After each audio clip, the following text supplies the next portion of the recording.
கிறிஸ்துவுக்குள் அன்பானவர்களே, ஆண்டவராகிய இயேசு கிறிஸ்துவின் நாமத்தினாலே உங்களை நான் வாழ்த்துகிறேன்.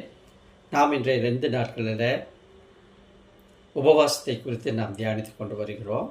அதன் அடிப்படையில் இந்த நாளிலே உபவாசத்தை குறித்து கொடுக்கப்படுகிற 17வது செய்தி, அது யோனா புத்தகம் 3ஆம் அதிகாரம் 5ஆம் வசனம். பழைய ஏற்பாட்டில் யோனா தீர்க்கதரிசியின் புத்தகம் 3ஆம் அதிகாரம் 5ஆம் வசனம். அப்பொழுது நினிவேயில் உள்ள ஜனங்கள் தேவனை நோக்கி விசுவாசித்து உபவாசம் செய்யும்படி கூறினார்கள். பெரியோர் முதல் சிறியோர் மட்டும் ரட்டுடுத்தி கொண்டார்கள். எனக்கு அன்பான தேவனுடைய பிள்ளைகளை, இது நமக்கு ஒரு பரிச்சயமான ஒரு பகுதி. ஆண்டவர் நினிவேவுக்கு சென்று பிரசங்கிக்கும்படியாக யோனாவிடத்தில் சொல்லுகிறார்.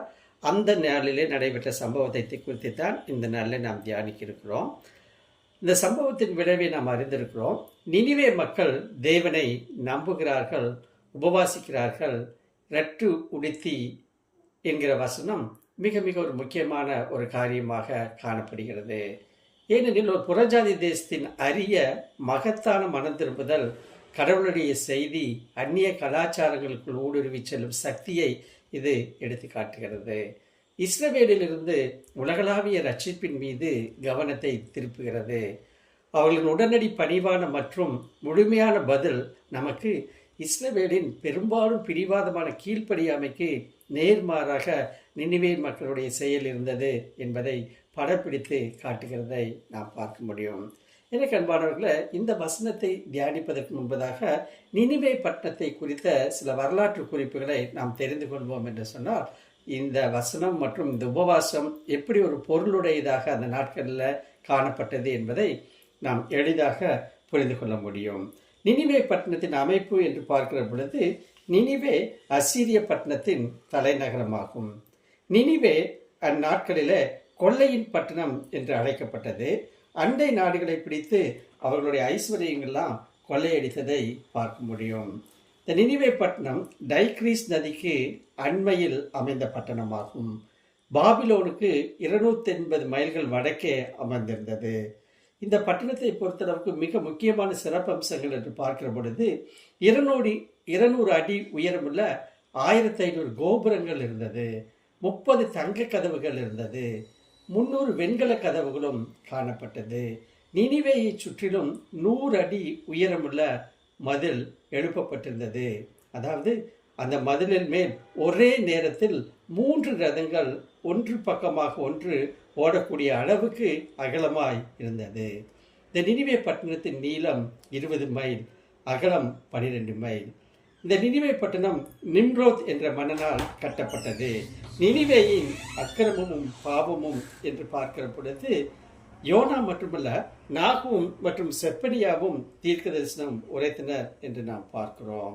நாகூம் 3:1 நாம் பார்க்கிறோம், இரத்தப்படி, வஞ்சகம், கொடுமைகள் நிறைந்த பட்டணமாக காணப்பட்டது.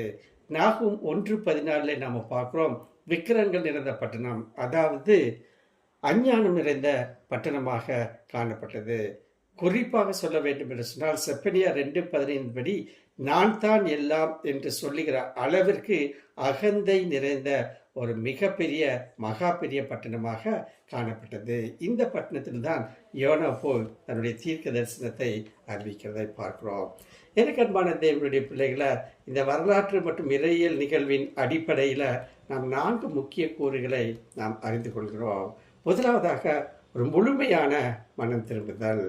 மிருகத்தனத்துக்கு பெயர் பெற்ற முழு நகரமும் தீய வழிகளிலிருந்து திரும்பியது.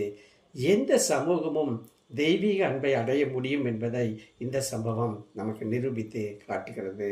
இரண்டாவதாக, பணிவின் அடையாளம். அதாவது ரட்டு, சாக்குடை அணிவதும் உபவாசம் இருப்பதும் பண்டைய மத்திய கிழக்கு நாடுகளில் பொதுவான ஒன்றாகும்.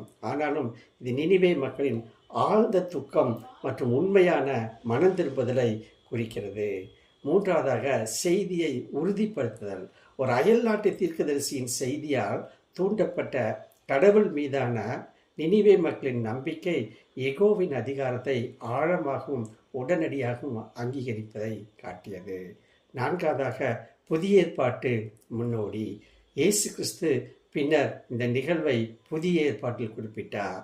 புறஜாதி நினிவே மக்களின் மனதிரும்புதல் அவருடைய காலத்தின் விசுவாசமற்ற தலைமுறையை தண்டிக்கும் என்பதை எடுத்துக்காட்டும்படியாக இந்த சம்பவம் அமைகிறதை பார்க்கிறோம். எனக்கு அன்பான தேவனுடைய பிள்ளைகளை, இந்த உபவாச நாட்களில் இப்பேற்பட்ட கிருபையை திரியேக தெய்வம் நமக்கு தந்தரல அவருடைய சமூகத்தில் நம்மை ஒப்பு கொடுப்போம்.